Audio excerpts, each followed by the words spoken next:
Hello everyone. Today we will discuss about expectorant and antitussives part 2nd. So before discussing about expectorant and antitussives, I want to mention a very beautiful line here. Never give up because great things takes time. So let's start with classification of expectorant and antitussives. तो यहाँ पे मैंने जो classification लिखी है कुछ इस तरह से लिखी है, आप देख सकते हो यहाँ पे। तो जो पहली क्लास है यहाँ पे वो है आपकी एंटीहिस्टामाइन की। एंटीहिस्टामाइन उसमें क्लोरफेनामाइन, डाइफेनहाइड्रामाइन और प्रोमेथाजिन, ये मेन यहाँ पे कुछ एग्जाम्पल है एंटीहिस्टामाइंस के। और ये आपके H1 रिसेप्टर एंटागोनिस्ट हैं, ब्लॉकर भी बोलते हैं इनको। तो मैं जो कहना चाहता हूँ कि जो आपके सिरप होते हैं, कोई भी कप सिरप अगर आप उठाओगे उसको, उसमें जो आप कंपोजिशन देखोगे तो आप में ना आपको वहाँ पे जो मैंने यहाँ पे मेंशन किए हैं तो इनमें से कोई ना कोई आपको वहाँ पे ज़रूर मिलेगा। जैसे डाइफेनहाइड्रामाइन है ना, कोई आप कोई भी जैसे कप सिरप उठा लिया, जैसे बेनेड्रिल उठा लिया या कुछ भी उठा लिया, तो उसमें आपको एक तो एंटीहिस्टामाइंस भी वहाँ पे मिलेगा ही मिलेगा। दूसरा आपका एंटीटसिव्स कोई भी जैसे कोडीन, तो ये उसमें प्रेजेंट होते हैं किसी भी कप सिरप में। तो यहाँ पे मैंने ये कुछ एग्जांपल लिखे हैं, क्लोरफेनामाइन, डाइफेनहाइड्रामाइन और आपका प्रोमेथाजिन। तो अगर इनके मैकेनिज्म ऑफ एक्शन की बात करें एंटीहिस्टामाइंस की, तो ये H1 रिसेप्टर ब्लॉकर है। और इनका जो एक और मैकेनिज्म भी है, यहाँ पे जो मेंशन किया मैंने, आल्सो शो एंटीकोलिनर्जिक एक्शन। इनका एज ए एंटीकोलिनर्जिक भी ये एक्ट कर रहे होते हैं। तो अगर बात करें इनके यूजेस की, तो इनका यही है, कफ में यूज होते हैं। कफ अगर जो मैंने अभी भी बताया आपको कि जो कप सिरप्स होते हैं उसमें ये यूज़ हो रहे होते हैं एज ए एंटीटसिव्स। और एडीआर की बात करें तो यहाँ पे sedative action, blurred vision, motor incoordination और ड्राई माउथ। कोई भी अगर आपको कभी कफ हुआ हो है ना, तो कफ सिरप जब आप उसको कंज्यूम करते हो तो उसके बाद आपको यहाँ पे कुछ एडीआर आपने कभी भी ऑब्जर्व किए होंगे। जैसे कि यहाँ पे सेडेटिव एक्शन मीन्स आपको नींद लगेगी, साथ में ब्लड विजन, मोटर इनकोर्डिनेशन, और दूसरा एक सबसे इंपॉर्टेंट है ड्राई माउथ। तो ये कुछ इसके एडीआर और साइड इफेक्ट हैं एंटीहिस्टामाइंस के। फिर हम चलते हैं नेक्स्ट क्लास की ओर, म्यूकोकाइनेटिक और आपके एक्सपेक्टोरेंट। अगर म्यूकोकाइनेटिक और एक्सपेक्टोरेंट शायद मैंने पिछले पार्ट में भी आपको बताया था कि ये क्या होते हैं, लेकिन मैं यहाँ पे फिर से मेंशन कर देता हूँ। एक्सपेक्टोरेंट और म्यूकोकाइनेटिक एक ही चीज़ होती है। ये क्या करते हैं, जो आपका जो म्यूकस है, एक्सेसिव सिक्रीशन है, उसको ये एक्सपेल आउट करने की कोशिश करते हैं ज़्यादा से ज़्यादा फ्रॉम द रेस्पिरेटरी ट्रैक्ट। तो म्यूकोकाइनेट्स को यहाँ पे सब डिवाइड किया गया है, जैसे डायरेक्टली एक्टिंग, रिफ्लेक्सली एक्टिंग और म्यूकोलिटिक्स। तो सबसे पहले बात करते हैं डायरेक्टली एक्टिंग म्यूकोकाइनेटिक्स। तो यहाँ पे वर्ड से भी पता लगता है, muco plus kinetic means mucus, और काइनेटिक का मतलब कोई चीज़ मोशन में। तो यहाँ पे म्यूकस को थोड़ा फास्ट वहाँ से एक्सपेल आउट करना, यही आपका यहाँ पे म्यूकोकाइनेटिक का काम रहेगा। यहाँ से वर्ड से भी पता लग रहा है आपको, म्यूको प्लस काइनेटिक। नेक्स्ट है आपका जो मैं बात करता डायरेक्टली एक्टिंग म्यूकोकाइनेटिक की। तो यहाँ पे जो पहला एग्जांपल है sodium potassium citrate, potassium iodide, guaifenesins और ये balsams, vasaka, terpin hydrate, these are act as a expectorant. और ये डायरेक्टली एक्टिंग है, मतलब ये डायरेक्टली ही काम करते हैं, आपका म्यूकस के ऊपर डायरेक्टली ही एक्ट कर रहे होते हैं वहाँ पे। नेक्स्ट है आपका रिफ्लेक्सली एक्टिंग, उसमें आपकी potassium iodide, ammonium chloride, ammonium carbonate और इपेकेक, ये आपका रिफ्लेक्स की तरह काम कर रहे होते हैं। तो यहाँ पे मैंने मैकेनिज्म ऑफ एक्शन भी यहाँ पे मेंशन किया, जैसे जो आपकी रिफ्लेक्सली एक्टिंग कैसे काम कर रहे होते हैं। Stimulate bronchial mucus secretion via vagally mediated reflex action on the gastric mucosa. Means ये क्या करते हैं, ब्रोंकियल म्यूकस सिक्रेशन को ये स्टिमुलेट कर रहे होते हैं। देखो via vagally mediated reflex action show कर रहे होते हैं कैसे।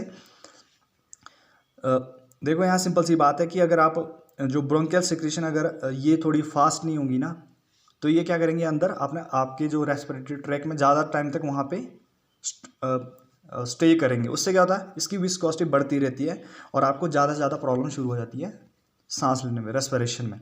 और आपका ऐसा भी हो सकता है कि सफोकेशन या कुछ ऐसी प्रॉब्लम शुरू हो जाए आपको यहाँ पे, क्योंकि ये चीज़ आपकी विस्कस नहीं होनी चाहिए, तो इसकी ये सिक्रेशन को बढ़ा देता है, स्टिमुलेट कर देता है। नेक्स्ट है आपका म्यूकोलिटिक्स। म्यूकोलिटिक्स की अगर बात करें तो यहाँ पे एग्जांपल है एसिटाइलसिस्टीन, एम्ब्रोक्सोल, ब्रोमोहेक्सिन, कार्बोसिस्टीन। तो ये म्यूकोलिटिक्स की तरह काम कर रहे हैं। कैसे? यहाँ पे जो हम मैकेनिज्म पे आएंगे तो वहाँ पे मैंने ये चीज़ डिस्कस की है, लेकिन यहाँ पे मैं फिर से बता देता हूँ। जो आपके म्यूकोलिटिक्स होते हैं ये क्या कर रहे होते हैं, आपके एक तरह से यहाँ से वर्ड से पता लग रहा है, म्यूको प्लस लिटिक्स, मतलब आपका जो म्यूकस है उसको उसका ब्रेक डाउन कर रहे होते हैं। उसके बीच के जो बॉन्ड्स होते हैं, पॉलीसेक्राइड्स बॉन्ड, उसको ये जो पॉलीसेक्राइड्स उनके जो बीच के बॉन्ड्स हैं उनको ये ब्रेक डाउन कर रहा होता है और उसको लेस विस्कस बना रहा होता है। तो यहाँ पे ये काम कर रहे होते हैं इस तरह से। फिर मैंने एक और बात बोली यहाँ पे, एम्ब्रोक्सोल और ब्रोमोहेक्सिन, ये जो है आपके केमिकल कंस्टिट्यूएंट हैं, वसाका एक प्लांट होता है, वहाँ से हमारे को ये मिलते हैं। तो ये हम फर्दर डिस्कस करेंगे इन नेक्स्ट पेज। नेक्स्ट है आपका एंटीटसिव्स। एंटीटसिव्स क्या होते हैं? ये क्या करते हैं, आपके कफ सप्रेसेंट ड्रग्स होती हैं, ये क्या करते हैं, कफ सेंटर को ये सप्रेस कर देती हैं। जैसे इसमें एग्जांपल है ओपियोइड्स में, ओपियोइड ये हमारे को मिलते हैं आपकी ओपियम से, उसमें एग्जांपल है कोडीन, फोलकोडीन, मॉर्फिन, इथाइल मॉर्फिन, ठीक है। और एक और चीज़ है कोडीन, इसको मिथाइल मॉर्फिन भी बोलते हैं। कई बार कॉम्पिटिटिव एग्जाम में ये चीज़ पूछी जाती है। तो these are act as a cough centre suppressant drugs. फिर आपके नॉन ओपियोइड्स में, मतलब ये आपके नॉन ओपियोइड है, तो इसमें ऑक्जेलेडिन, नोज़केपिन, डेक्स्ट्रोमेथोर्फिन, कार्बोबेटापेंटेन, है ना, और आपका क्लोरफेनिटाइनोल, ये कुछ एग्जाम्पल है जो आपके नॉन ओपियोइड एक्ट कर रहे होते हैं। फिर एक और क्लास है यहाँ पे फेरेंजियल डिमल्सेंट्स।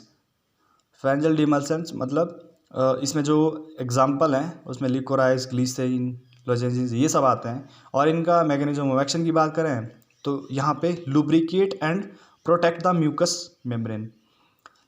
देखो, अगर आप ग्लिसरीन कभी भी आपने आप किसी भी कभी भी लैब में या पर कहीं पर भी इसको देखा हो तो ये बहुत ही ज़्यादा विस्कस होता है और ये क्या कर रहा होता है, एक तरह से हीलर की तरह काम भी करता है। कई बार आप एसिड और किसी भी चीज़ से जल जाते हो ना, कई बार तो आप ग्लिसरीन लगाओगे तो एकदम से ये हील अप कर देता है आपकी स्किन को या किसी भी मेम्ब्रेन को। तो ये भी यहाँ पे यूज होते हैं, क्योंकि कफ में क्या होता है, बहुत ही ज़्यादा जो आपकी मेम्ब्रेन होती है बहुत ही ज़्यादा ऐसी ड्राई और ऐसी बहुत ही ज़्यादा स्मूथनिंग होती है, जो उसकी वो लॉस हो जाती है एक तरह से, तो इसको भी ये स्मूथ कर देता है आपका। तो यहाँ पर ये भी इस तरह से यूज होता है, लिकोराइस, है ना, और ये ग्लिसरीन इस तरह से एक्ट कर रहे होते हैं यहाँ पे। नेक्स्ट एक और क्लास है आपकी एंटीबायोटिक्स की, उसमें आपकी है एमॉक्सिसिलिन और एजिथ्रोमाइसिन। कई बार क्या होता है, आपका जो कफ होता है, कफ के साथ साथ इन्फेक्शन भी स्टार्ट हो जाता है, तो मे बी वो किसी बैक्टीरियल या वायरस की वजह से हो रहा हो, है ना। तो यहाँ पे कुछ कई बार डॉक्टर क्या करते हैं, एंटीबायोटिक्स भी प्रेस्क्राइब करते हैं इन केस ऑफ कोई इन्फेक्शन या कुछ भी जो वायरल या बैक्टीरियल हो, उसमें भी आपके ये प्रेस्क्राइब कर दिए जाते हैं। तो आई थिंक आपको ये क्लासिफिकेशन समझ आ चुकी होगी कि ये किस तरह से यहाँ पे काम करते हैं और उनके एग्जाम्पल क्या क्या हैं। नेक्स्ट हम चलते हैं आपकी ये इनका जो मैकेनिज्म ऑफ एक्शन है ये कैसे है। तो सबसे पहले बात करते हैं हम म्यूकोकाइनेटिक की। इसका जो ब्रॉड मैकेनिज्म है यहाँ पे मैंने मेंशन किया है, enhance bronchial secretion and reduce इस viscosity, removal of secretion and relief from cough. Enhance bronchial secretion, आपकी जो ब्रोंकियल सिक्रेशंस हैं ये क्या करेंगे, इनको बढ़ाएंगे, और रिड्यूस इस विस्कोसिटी, इसका सीधा सा मतलब है जो आपके म्यूकोकाइनेटिक्स होते हैं और एक्सपेक्टोरेंट, ये ज़्यादा से ज़्यादा एक्सपेल आउट करने की कोशिश करेंगे with the help of bronchial secretion. जितनी ज़्यादा ब्रोंकियल सिक्रेशन होगी उतने कम चांसेस हैं कि जो आपकी सिक्रेशन से अंदर आपकी एक जगह पे स्टोर हो जाए, स्टे हो जाए। तो अगर वो ज़्यादा टाइम तक स्टे होती है तो वो विस्कोसिटी उसकी बढ़ती रहेगी और आपको ज़्यादा प्रॉब्लम वहाँ पे हो सकती है। तो ये इनको एक्सपेल आउट कर देते हैं। फिर बात करते हैं एक ब्रॉड यहाँ पे कि एडवर्स ड्रग रिएक्शंस क्या क्या है। तो मैं कुछ एग्जांपल यहाँ से उठाए हुए, जैसे पोटाशियम आयोडाइड है, उसके जो ADR है goitre and hypothyroidism on chronic use. Thyroid related आपको कुछ प्रॉब्लम शुरू हो जाती हैं by the use of potassium iodide, अगर आप इनका यूज़ कर रहे हो लगातार। फिर है जैसे एक और यहाँ पे गैस्ट्रिक अपसेट, ये जो ADR है ये उस टाइम शो होती है जब आप गुएफेंसिन का यूज़ कर रहे होते हो, है ना। तो ये कुछ ADR हैं यहाँ पे जो मैंने मेंशन किए। फिर चलते हैं एक और ड्रग की ओर, ब्रोमहेक्सिन। ये आपकी म्यूकोलाइटिक की तरह काम कर रही होती है। मैंने वहाँ पे जब मैंने क्लासिफिकेशन आपको करवा रहा था वहाँ पे मैंने एक ड्रग मेंशन की थी आपको म्यूकोलाइटिक्स, उसमें ये जो ड्रग थी ब्रोमहेक्सिन, ये मैंने भी वहाँ पे मेंशन की थी। तो ये म्यूकोलाइटिक की तरह काम कर रही होती है और ये ऑब्टेन फ्रॉम वसाका, मैंने प्लांट बताया था वसाका, वहाँ से ये ऑब्टेन हो रही होती है। तो अगर मैकेनिज्म ऑफ एक्शन की बात करें तो डीपोलिमराइज म्यूकोपॉलीसेक्राइड्स, जो आपके म्यूकोपॉलीसेक्राइड्स होते हैं, जो आपकी सिक्रीशंस हैं, म्यूकस सिक्रीशंस हैं, उनके जो बीच का उनका अगर मैं केमिकल उनका नाम लूँ तो वो म्यूकोपॉलीसेक्राइड्स उनको बोला जाता है। तो इनके बीच में बॉन्डिंग होती है बहुत ही जो आपकी एक तरह से पेप्टाइड बॉन्ड होते हैं बने हुए। तो इनको क्या करेगा, डीपोलिमराइज, इनको ये डीपोलिमराइज कर देगा, मतलब लेस विस्कस बना देगा उसको, उनके बीच के बॉन्ड को ही तोड़ देगा। तो यहाँ पे डीपोलिमराइज म्यूकोपॉलीसेक्राइड्स। नेक्स्ट वन है आपका ADR। किसका ADR क्या है, तो इसमें ADR है आपका लैक्रिमेशन, ठीक है। और नेक्स्ट वन है आपका यूज क्या है इसका, रिमूवल ऑफ म्यूकस प्लग।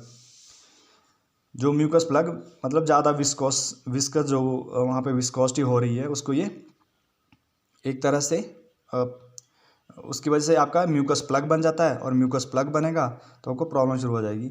तो ये क्या करेगा, म्यूकस प्लग को ये रिमूव कर देता है by the use of mucolytics mechanism. फिर एक और ड्रग है यहाँ पे एसिटाइलसिस्टीन, ये भी आपकी एक म्यूकोलाइटिक की तरह काम कर रही होती है। और इसका मैकेनिज्म ऑफ एक्शन की बात करें तो ये क्या करती है, open disulphide bond in mucoprotein of sputum. Disulphide bond जो होते हैं उसको ये ब्रेक डाउन कर देती है आपकी जो एसिटाइलसिस्टीन होती है। और यूज़ की बात करते हैं तो ये यूज़ है कफ एलेक्सर, कफ एलेक्सर ये यूज़ हो रहे होते हैं एसिटाइलसिस्टीन। फिर एक और क्लास पे आते हैं हम यहाँ पे एंटीटसिव्स, उसमें जो मैंने एग्जांपल बताए थे कोडीन का बताया था और फोलकोडीन, ये आपके एंटीटसिव कफ सप्रेसेंट्स ड्रग्स हैं ये आपकी। तो ये इस तरह से यूज़ हो रही होती है यहाँ पे। मैकेनिज्म ऑफ एक्शन की बात करें तो बाइंड टू ओपियोइड रिसेप्टर, जो आपके ओपियोइड रिसेप्टर्स होते हैं ब्रेन में, वहाँ पे ये बाइंड कर जाते हैं आपके। तो कोडीन की अगर बात करें तो ये ओपियोइड रिसेप्टर पे यहाँ पे बाइंड करती है। और फिर क्या होता है आपका जो कि आपका जी प्रोटीन कपल रिसेप्टर्स होते हैं। तो उसके बाद जो फर्दर मैंने यहाँ पे मैकेनिज्म शो किया है, decrease in CMP level inside the cell, और उसकी वजह से क्या होता है आपका पोटेशियम जो चैनल होते हैं वो शुरू हो जाते हैं, वो ओपन हो जाते हैं एक तरह से, पहले बंद होते हैं फिर ओपन हो जाते हैं यहाँ पे, इसकी वजह से जब ये कोडिन यहाँ पे बाइंड कर रहा है इस तरह से। एक और चीज़ यहाँ पे शो होती है, कैल्शियम चैनल की जो एंट्री होती है वो बंद हो जाती है, और जैसे ही आपकी कैल्शियम चैनल की एंट्री बंद होती है तो जो आपका कैल्शियम होता है उसका इंटरसेलुलर लेवल गिर जाता है, और calcium is required for release of neurotransmitter. कोई भी न्यूरोट्रांसमीटर ब्रेन में होता है उसका जो रिलीज होता है वो डिपेंड करता है कैल्शियम का लेवल कितना है, क्योंकि कैल्शियम आपका हेल्प करता है एक तरह से फोर्स की तरह काम कर रहा होता है, ये किसी चीज़ को एक्सपेल आउट करने की कोशिश करता है जो आपका कैल्शियम अगर जितना होता है अंदर। लेकिन यहाँ पे ये इसका लेवल कम हो जाता है, तो इंट्रासेलुलर लेवल जैसे कम हुआ तो न्यूरोट्रांसमीटर जितने भी होते हैं उनका रिलीज बंद हो जाता है यहाँ पे, और इस तरह से ये आपका कोडीन होता है ये काम कर रहा होता है यहाँ पे ब्रेन में, ठीक है। और इसमें यही चीज़ें मेनली कि पोटाशियम चैनल ओपन हो जाते हैं और कैल्शियम चैनल यहाँ पे ब्लॉक हो जाते हैं। नेक्स्ट बात करते हैं हम कॉन्ट्राइंडिकेशंस। कॉन्ट्राइंडिकेशन की बात करें तो मेजर कॉन्ट्राइंडिकेशन ये है इसकी कि जो अस्थमा के पे जो पेशेंट होता है उसमें ये थोड़ा यूज़ इसकी जो यूज़ है वो थोड़ा सोच समझ के यूज़ करना चाहिए इसमें, तो इसमें ये कॉन्ट्राइंडिकेटेड है एक तरह से। नेक्स्ट है यूज़ की बात करें तो ये कफ में यूज़ होता है आपका, कोई भी कफ सिरप उठाओगे इसमें कोडीन आपका मिलेगा ही मिलेगा। नेक्स्ट वन है आपका ADR, respiratory depression and constipation, ये इसका कुछ ADR है। और एक और मेजर ADR है आपका ओपियोइड्स का, वो है आपका डिपेंडेंस। जब भी इनका यूज़ आप क्रॉनिकली करते हो लॉन्ग टाइम के लिए, तो ये डिपेंडेंस शो करना शुरू कर देते हैं। मतलब आप इनके ऊपर रिलायबल हो जाते हो, डिपेंड हो जाते हो। तो इनका जो यूज़ होता है थोड़ा सोच समझ के करना चाहिए। जैसे आपका कोडीन हो गया, फुल कोडीन है ना, मॉर्फिन। तो ये ओपियोइड्स में ये सारे जो ड्रग मैंने बताया आपको, ये सब आती है इसमें। तो आई थिंक आपको ये जो भी मैंने आपको बताया ये समझ आ चुका होगा आपको। एक्सपेक्टोरेंट, एंटीटसेव्स, उनके क्लासिफिकेशन, उनके यूजेस, तो ये सब मैंने आपको थोड़ा डिटेल में यहाँ पे समझाया है। आई थिंक आपको ये क्लियर हो चुका होगा जितना भी मैंने आपको बताया। So thank you very much. Please subscribe my channel and like and share. Thank you very much.